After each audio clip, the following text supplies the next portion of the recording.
Students, just imagine, on your way, you come across a robber who is busy breaking the lock of a bank. As a true citizen, what you will do? Yes, at once you will think of informing the police. Students, either in movies or in real life, we have seen that the police plays a major role in filing reports or arresting persons. And because of the role played by the police in arresting persons, we often get confused and think that it is the police who decide whether a person is guilty or not. However, this is not true. After a person is arrested, it is a court of law that decides whether the accused person is guilty or not. According to the Constitution, every individual charged of a crime has to be given a fair trial, a chance to explain or to speak out. Today, in our lesson, we will understand our criminal justice system. To understand it well, in your textbook, there is one imaginary story. So let us try to understand this story in a nutshell. Here we have a family of Mr. and Mrs. Sinde. They have a maid, Shanti Hembram. One day, as Mrs. Sinde was getting ready for a wedding party, she realized that her gold chain was missing, and for this she blamed her maid. Unfortunately, while checking maid's trunk, she finds 10,000 rupees in her trunk. Her poor maid, who has been working in that house for the past 3 years, tries to explain to her that she is innocent and those 10,000 rupees is their hard-earned money. For the past 1 year, herself and her brother had decided to save money so that they could buy a bull when they go back to their own village. But all her efforts goes in vain. Mr. Sinde goes to the police station and files an FIR.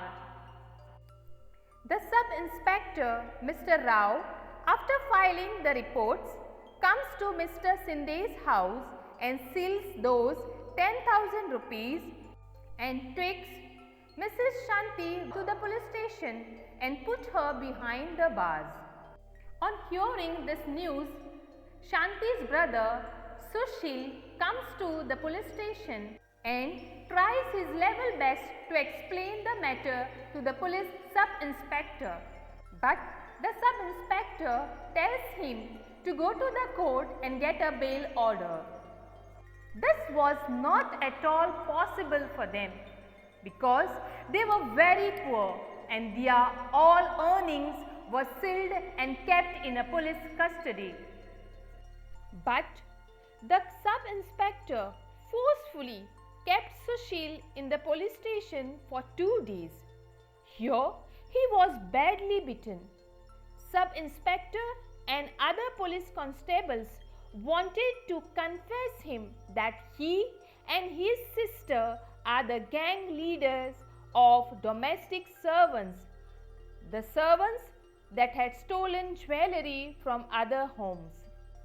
After a month, the court granted bail to Shanti. Now what is this bail? Bail means the amount of money a person must post to get release from the custody until the trial.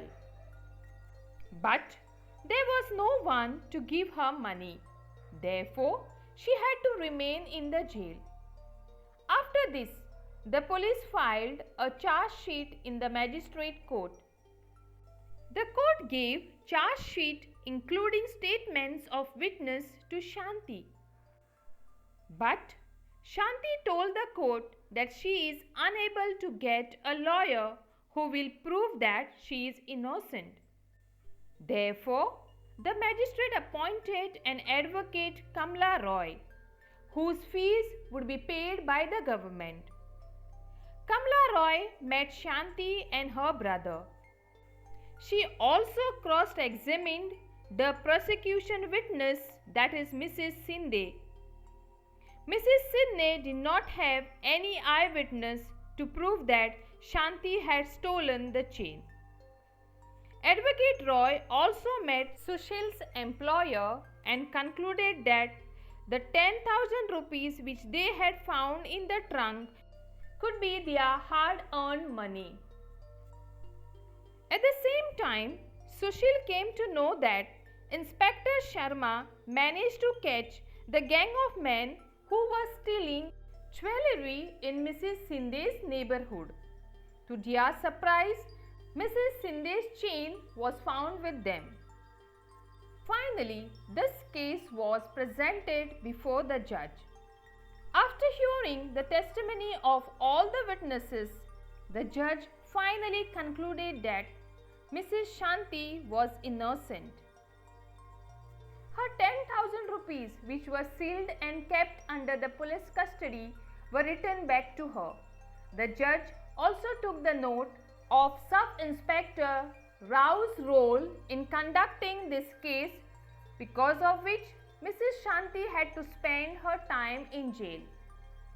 From this short story, we can conclude that in the criminal justice system, there are four important personalities, that is, the police, the public prosecutor, the defense lawyer, and the judge.